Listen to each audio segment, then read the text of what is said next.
Hello guys, welcome back. Tonight I am working on a big meatloaf for dinner for our pantry challenge, and you'll notice there's like some discoloration to this meat, and that's because I found a big tray that had a tear in the plastic, and so air had gotten to it. But we're going to season this up and it's going to be fine. It just needed to get used up. The tray was 6¼ pounds or so, and I think this is between 3 and 4 pounds of meat for our family of 9.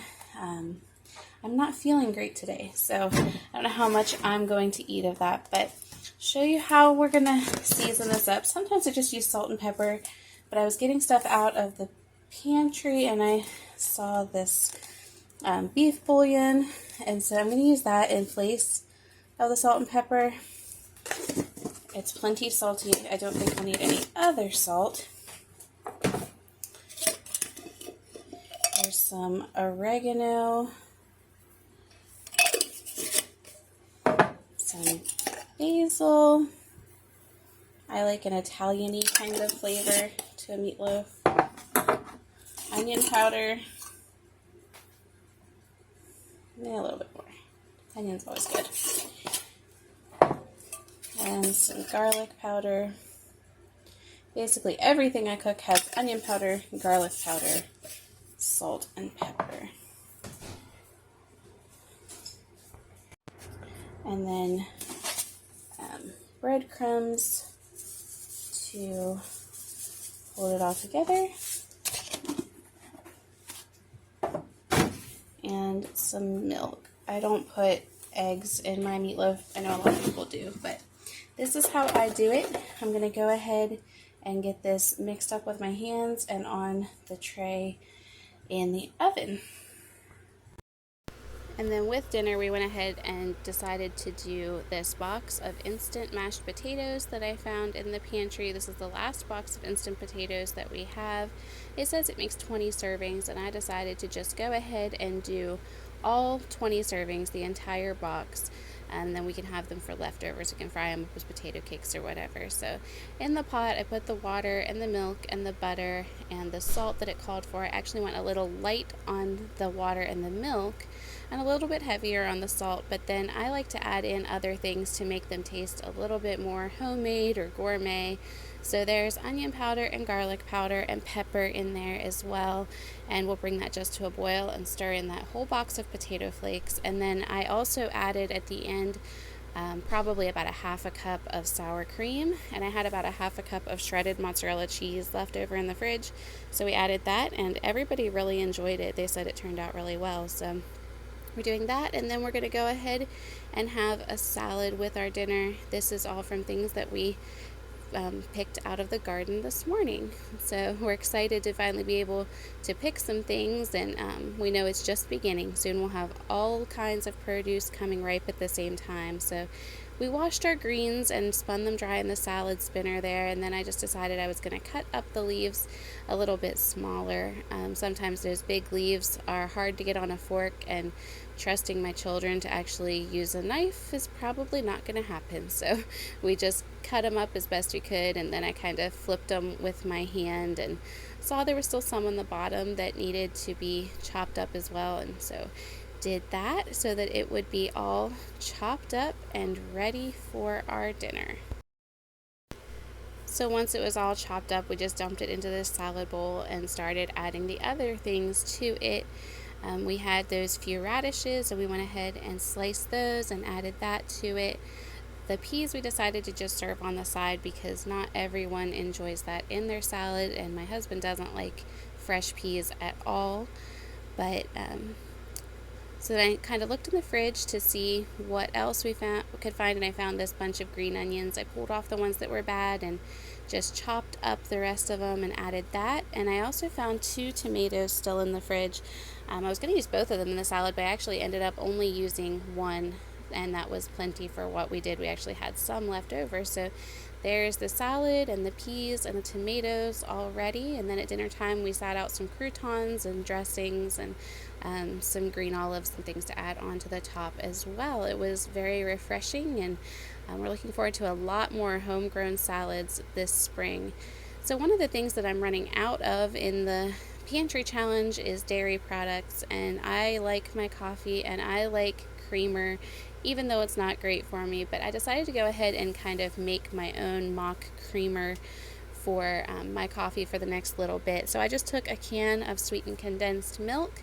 You can see the X on it means that it is a little bit expired, so it needed to be used up. And then this evaporated milk, and I poured them into a jar and added a little bit of vanilla extract, and then I just shook and shook and shook until I thought it looked well blended. Actually, this morning I went to use it and it really wasn't very well blended. I think it would have been better to do it in the blender or with an immersion blender, and then it would have stayed more emulsified. But it was okay. I just stuck my little whisk in it this morning and mixed it up better, and it turned out good. I mean, it's different than the coffee creamer you buy at the store. Really, I wish I had real vanilla extract for this, but I didn't have any on hand, and so it worked. It did what it needed to do, and it will keep me in coffee cream for a little while. And it was super easy to do with just things that I already had on my pantry shelves.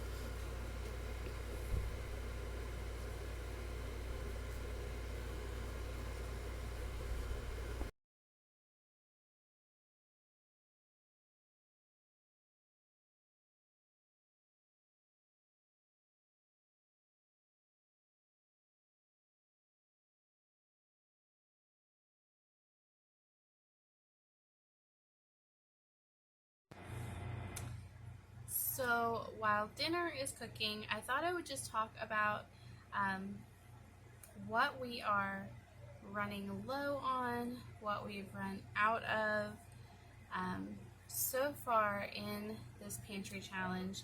Today is the 13th.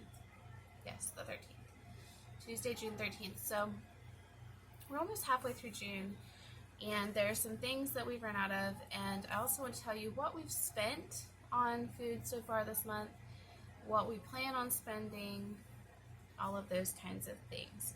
So one thing that we've run out of has been coffee creamer. You saw that in that last clip. We had already bought one creamer this month, and I just decided, I have ingredients here, I can use that to make something suitable, and I won't buy that again until the end of the month, or maybe I'll decide I like this better and I just won't buy it again. So that's something we ran out of. Today we ran out of milk as I was making the mashed potatoes. There wasn't quite enough. I ended up adding water.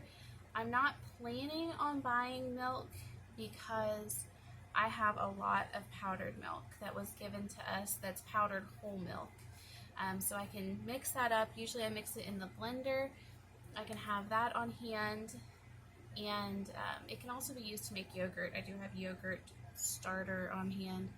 So we have that available if we need milk. The other thing that we've run out of is like the grated Parmesan cheese and the shaker can. But I do have blocks of Parmesan cheese, so that should be okay for the rest of the month. It's on my list to get whenever we are shopping again. We are on our last bottle of vegetable oil and our last bottle of olive oil, but those last a long time because primarily we use lard, bacon grease, some butter. We're down to I think 4 pounds of butter, so we'll have to be careful about what we use butter in going forward. Now, what we have spent so far on food, so we picked strawberries on the 1st, and that was $83. And then including that, so far this month, we've spent $104. So my goal is to keep our spending at about $200 for this month for our family. I am planning on going into town tomorrow, and I'm going to be buying those chicken cordon bleu, like the pre-made things that are breaded and you just bake them. They're frozen. My husband really likes those. He's requested those for Father's Day. I don't know that I'm going to include that in grocery spending because it is like a celebration expense, and we do have an envelope for gifts and celebrations, and so I may pull money out of that for his chicken cordon bleu. I'm also going to get angel food cake mix because eggs are too precious to use them for that right now. Our older chickens are not laying, our younger chickens are not yet laying. That's another thing. I do have like 2.5 dozen eggs, and so during the week when I'm using them in baked goods and things like that, I'm using powdered eggs that were given to us, and then Saturday or Sunday, one of the days, I have planned Sunday. I have planned to have eggs and sausage, and so I was going to use the rest of the 2 dozen eggs that I have for that. But my mom said she has eggs available, and so we are planning on picking up 8 dozen eggs from her this weekend, and that'll cost me $16 off of my $96 remaining, so I'll have $80 after that point. So anyway, angel food cake, I'm going to buy that. I'll just include that in our food prices, as well as strawberries for the angel food cake for Father's Day. And I'm going to get chips because we're going to visit my parents and my grandparents while they are camping, and they are providing hamburgers and hot dogs and stuff. I'm going to take chips, an apple dumpling dessert that I have everything here for, and a bean salad that I have everything already here for. So the chips are the only thing I have to buy. It shouldn't be too terrible. So other than that, I've just kind of been watching sales and seeing if there's anything I really wanted to buy. So far there really hasn't been, and that's kind of been surprising. But so I'm thinking the angel food cake mix, even if I get 2, that should be like $4. Chips will probably spend $5 or $6 on.